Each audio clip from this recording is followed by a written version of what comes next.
Satu lang.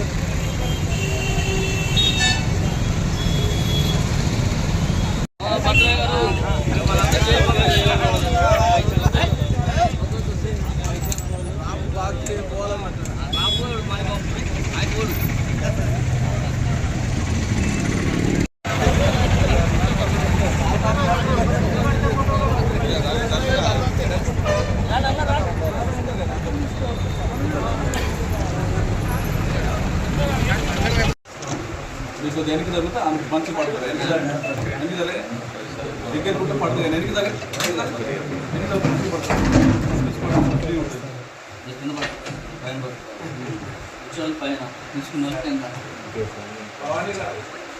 రైతుల పక్షాన్ని నిలబడాలి.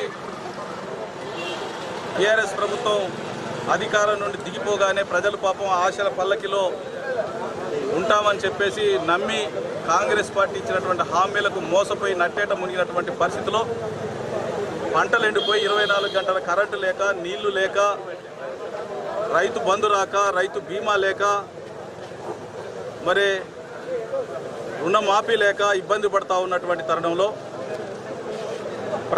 ప్రజలు ఇచ్చినటువంటి బాధ్యతను నిర్వర్తించాలనేటువంటి ఆలోచనతో మరి వారికి బాసటగా ఈరోజు పెద్ద ఎత్తున రాష్ట్ర వ్యాప్తంగా ఎన్నికల కోడ్ ఉన్నప్పటికీ కూడా పర్మిషన్ తీసుకొని, ఎన్నికల కమిషన్ నుండి పర్మిషన్ తీసుకొని పెద్ద ఎత్తున నిరసన కార్యక్రమాలు తెలియజేయడం జరిగింది. ప్రధానంగా ఒకటే కోరుతా ఉన్నాం, ఈ ప్రభుత్వం 5 సంవత్సరాల పాటు ఉండాలని చెప్పేసి మేము కోరుకుంటా ఉన్నాం. ఇచ్చిన 420 హామీలు ఏ హామీ అమలు చేయకపోయినా కానీ తాట తీస్తాం బిడ్డ అని చెప్పేసి హెచ్చరిస్తూ ఉన్నాం. బీఆర్ఎస్ పార్టీ పక్షాన ఇష్టం వచ్చినట్టు మాట్లాడుతూ ఉన్నారు. మాటలు తగ్గించుకుంటే మంచిది. భవిష్యత్ తరాలకి, విద్యార్థులకి ఆదర్శంగా ఉండాల్సింది పెద్దలు. మరి ఆ గౌరవాన్ని నిలుపుకోవాలని చెప్పేసి నేను కోరుతా ఉన్నా.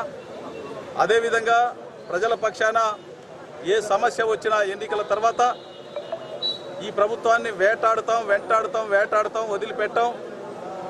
420 హామీలు అమలు చేసేంత వరకు వదిలిపెట్టేటువంటి ప్రసక్తే లేదు అని చెప్పేసి, అదేవిధంగా కార్యకర్తలు, నాయకులు ఎవరు కూడా అధైర్యపడాల్సినటువంటి అవసరం లేదు. ప్రజలు కూడా అధైర్యపడాల్సినటువంటి అవసరం లేదు. ప్రజల పక్షాన తప్పకుండా మేము పోరాటం చేస్తాం.